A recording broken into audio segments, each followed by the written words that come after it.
Hello, everyone. I'm Daniel Rubenstein, and this is the daily briefing of the Israeli Citizen Spokesperson's Office. It is June 9th, 2024, day 247 of the October 7th war. We are live on Instagram, Twitter, and YouTube. You can start submitting questions in the live chat. If I can't answer you now, I'll be online later and you can tag me, and I'll answer as many as I can.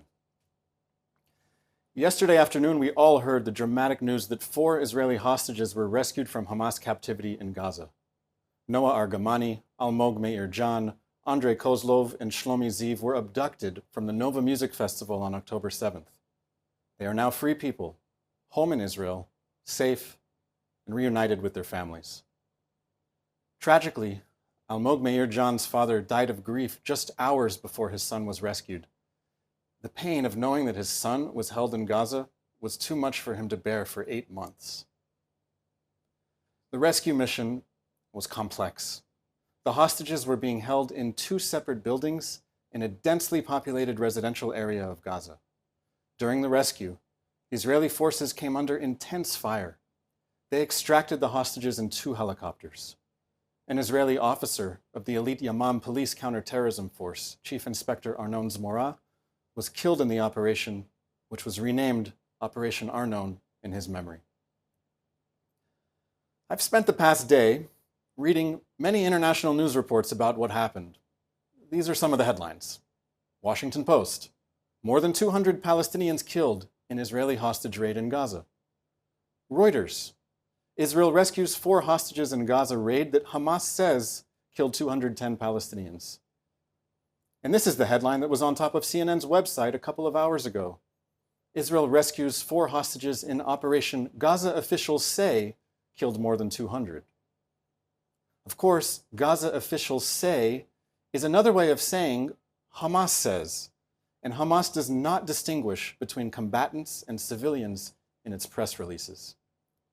Even the United Nations has come to understand that the Hamas government media office is not reliable, but that doesn't stop the Washington Post, Reuters, CNN, and others from boosting Hamas's claims. There is an intense campaign going on right now to condemn Israel for rescuing hostages. UN Special Rapporteur Francesca Albanese tweeted that she was relieved that 4 hostages have been released, but it should not have come at the expense of at least 200 Palestinians. You can see the pattern. It's the 4 Israeli hostages versus the alleged 200 Palestinian casualties. Hamas has somehow escaped all responsibility. This is what people need to understand. The Israeli rescue forces entered Gaza undercover. They would have been happy to rescue the hostages without a battle. As soon as Hamas noticed that an Israeli hostage rescue force had come to free the hostages, Hamas had a decision to make.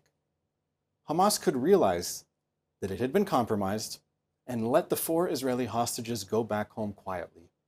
Or Hamas could open fire on the rescue force and put everyone in danger. Hamas chose the second option. Hamas opened fire on the rescue force and the hostages. Now, at this point, the rescue force had a decision to make. It could return fire, or it could die. The rescue force chose to return fire. The consequences of Hamas's decision to open fire on the Israeli rescue force are Hamas's responsibility. Anyone who claims to care about all human life should condemn Hamas for continuing the war that it started on October 7th. Tell Hamas not to ask civilians in Gaza to hold hostages. Tell Hamas not to hold hostages in civilian areas. Tell Hamas not to fire at Israeli rescue teams. Tell Hamas to release all of the hostages immediately. Tell Hamas to surrender and end the war that it started on October 7th. The logic that Israel is up against is unbelievably stupid. The logic is this: when you come under fire while rescuing hostages, the right thing to do is to die. Actually, it's worse than that. The logic is, since you'll obviously come under fire when rescuing hostages and you'll have to protect yourselves, don't even try to rescue hostages at all. The people of Israel have a clear answer for this absurd logic, and the answer is no. We will not leave anyone behind. Hamas continues to hold 116 hostages in its terror dungeons. All of them must be released immediately. Let's take some questions from people watching live on Instagram, Twitter, YouTube. I would be happy to hear from you. The first question comes from Abraham on X. Qatar fully controls Al Jazeera, and an Al Jazeera journalist was holding an Israeli hostage in Gaza.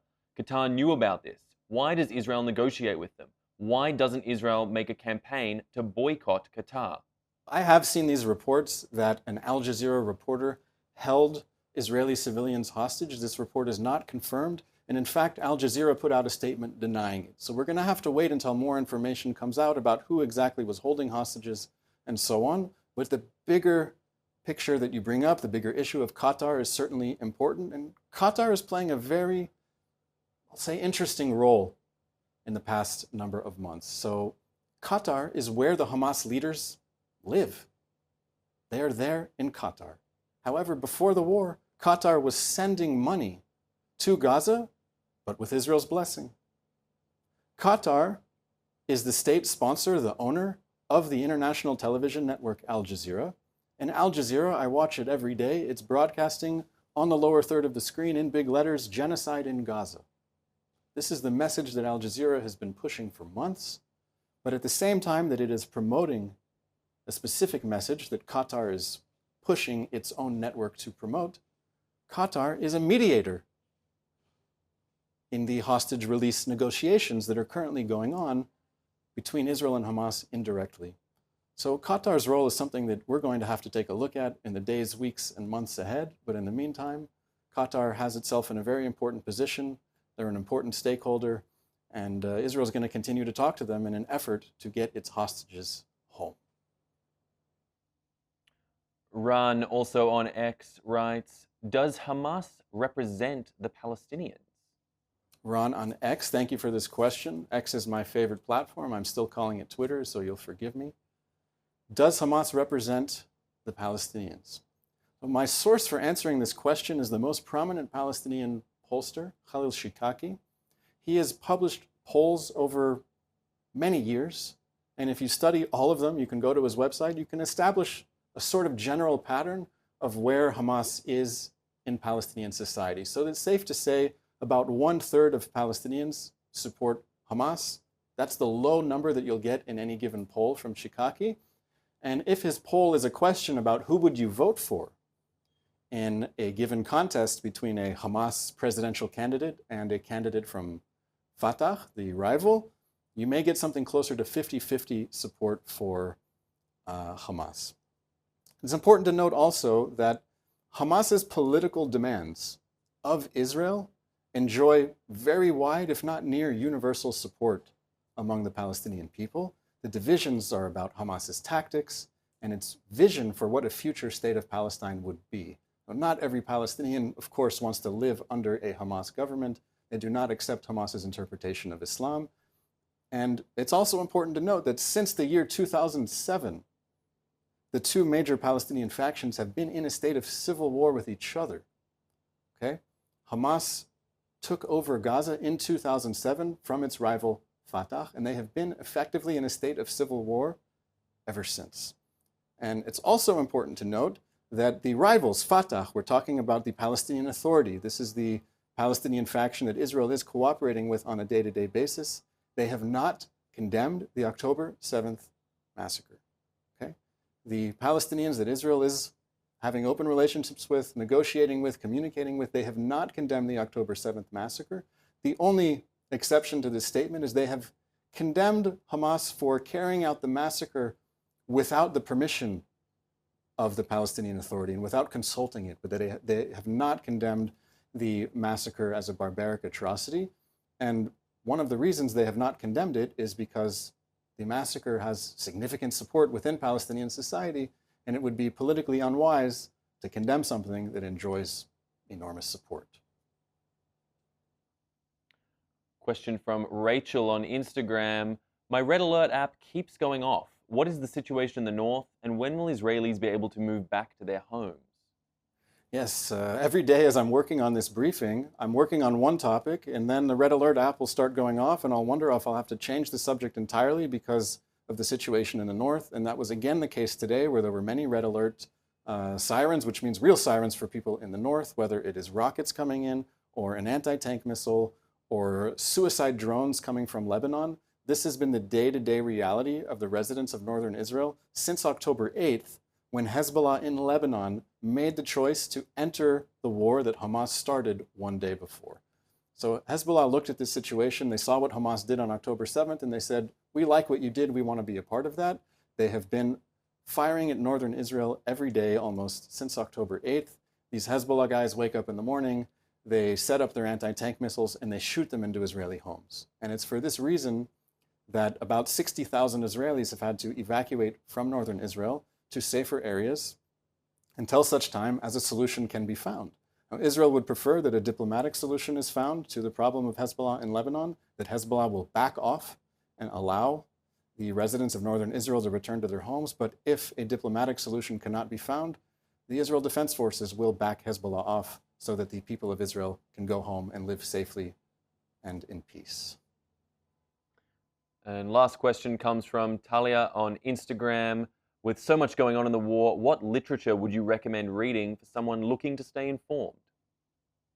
On Instagram, first send me a DM. I'm going to send you a full reading list, and anyone who wants my reading list, I will send it directly to you. But if you're just listening and you don't want to DM me and ask me for my list, I'll give you a few. Okay? You often hear that what happened on October 7th didn't start on October 7th. Okay? And this is true, and it's important that we all study the big picture so that we can have a better idea of what's going on, what will happen, how people see it, and so on. So there's a few authors that I would recommend. If you'd like to study the 1948 war, I recommend reading Benny Morris. His book is 1948. If you want to study the war in 1967, I recommend reading books by Michael Oren, specifically his book, 6 Days of War. If you want to understand what Palestinians say they're fighting for, I highly recommend reading the book War of Return by Einat Wilf, W-I-L-F, who happens to be one of the Israeli citizen spokespeople. She has done an in-depth, exhaustive study on the Palestinian refugee issue from its beginning until today. So those are 3 books that I recommend immediately. There's many more that I could recommend. That was 1948 by Benny Morris, 1967, The 6-Day War by Michael Oren, and War of Return by Einat Wilf and her co-author Adi Schwartz. Okay, that's all we have time for today. I'm going to go on social media soon and see if you've submitted any more questions that I can answer. This was the live daily briefing of the Israeli Citizen Spokesperson's office. Please tune in tomorrow at 3 p.m. Israel time. There will be another live daily briefing. That's 8 a.m. on the East Coast. Until then, have a lovely day and stay safe.